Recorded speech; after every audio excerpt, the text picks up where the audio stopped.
Okay, this won't be your normal MP panel. There will be no talking points, no partisan attacks, no cheap shots. We just want members of Parliament from various regions of the country to share the sights and sounds of remembrance in their riding.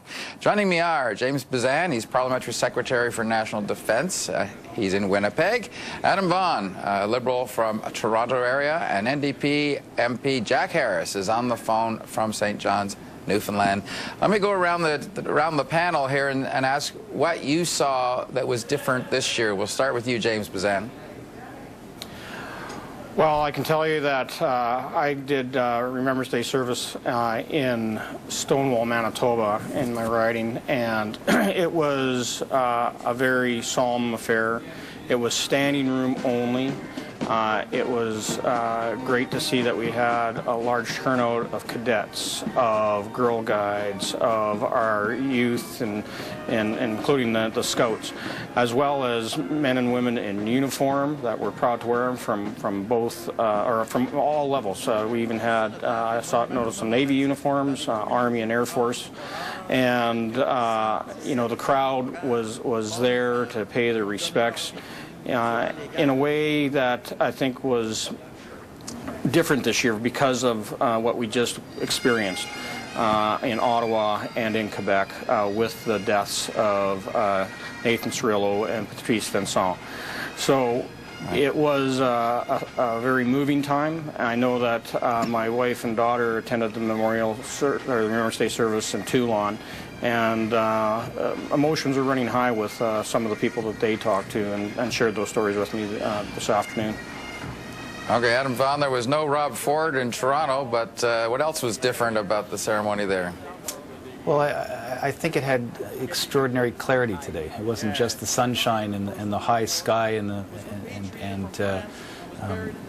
the dignity of the soldiers and the veterans who always provide that. I think that the crowd was much bigger, and I think that they were looking at the sentries who stood guard outside the cenotaph at Old City Hall in downtown Toronto, and it put them in a different place this year. I think a place with a great deal more connection to exactly what was being remembered, who was being remembered, but also why it's so critically important that we stop on this day and pay respect to the sacrifices some have made, the losses that some families are still experiencing, and the challenges that a lot of veterans who are there today are dealing with their disabilities and some of the challenges they face having come out of a very difficult conflict. Absolutely. Jack Harris on the Rock, Newfoundland, anything different that you spotted? Well, I attended two memorial services, one that started at 10:30, 10 to 11 this morning in a place called Pooch Cove, which is a small 2,000, the first place to see the sun, they call it. It was a very strong community event, and a lot of bigger turnout than they've had before, and quite a dignified ceremony. Remembrance Day has always been very big in Newfoundland and Labrador because of the First World War and the Beaumont-Hamel experience. And we have our own National War Memorial here in St. John's, which was, I think, the best ever attended in terms of numbers, thousands of people there. I attended another one, another small community this afternoon, and I spent an hour or so at the Canadian Legion in between those. Today was a little different because of the 100th anniversary, of course, of the start of the First World War, and I think most poignantly in the aftermath of what happened during the week of October 22nd with the loss of Warrant Officer Vincent in Saint-Jean-sur-Richelieu, and of course at the National War Memorial, Corporal Cirillo. A lot of people had seen the funeral and of course knew all about the coverage, but had seen the funeral in Hamilton. So there was a lot of closeness to it today that you don't see before. So we consider it as being very special. So solemn, dignified, but the communities were coming together.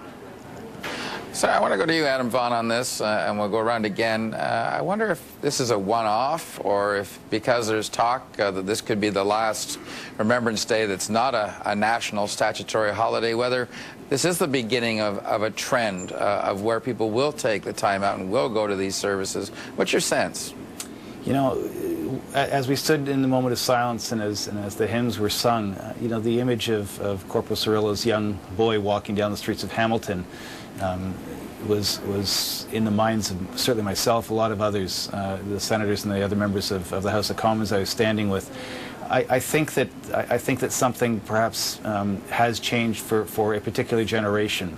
But when you talk to the veterans of Korea, when you talk to the folks who served the armed forces during the Second World War, I don't think it's ever left their mind's eye. I don't think it's ever left their families' sense of purpose around this day.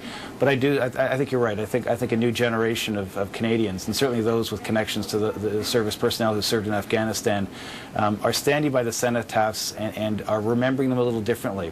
And it's the real impact of war is being felt differently. I also think that in this country, the diversity that certainly Toronto embraces and Canada is historically known and well regarded for, there's also a sense that the other wars that Canadians sometimes see on their televisions or see in their neighbors' eyes, I think that the depth of those experiences are now becoming clearer to Canadians. And so on this day, when we stop and we pause and we think, we're thinking about, of course, our veterans, but we're also thinking about the impact war has around the world. And I hope that it deepens our resolve. In the words of the minister today who presided, makes us work towards a better world. And I hope that that's part of also what grows out of today's clarity.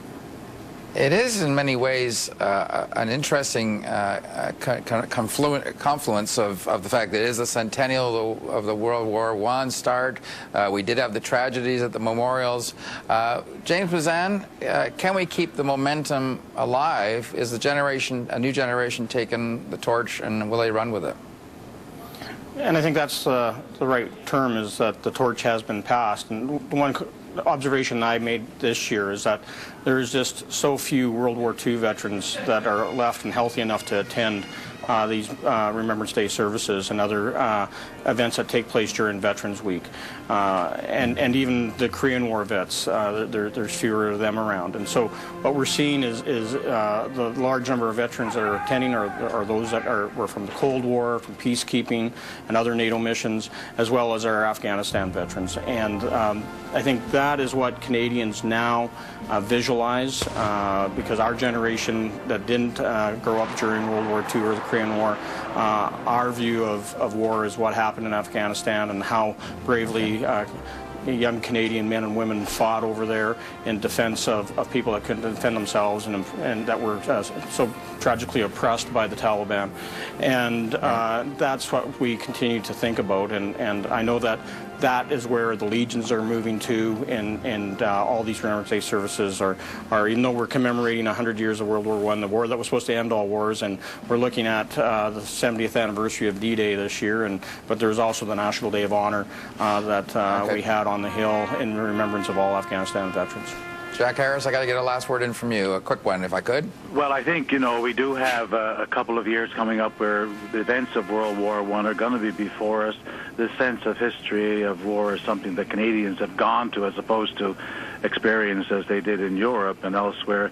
There is a new awareness as a result of that, and I think that's a good thing, that Canadians need to understand their history, and this is a good time to understand that. Remembrance Day is about that. Gentlemen, thank you all. Appreciate the nonpartisan tone. Appreciate it. All right.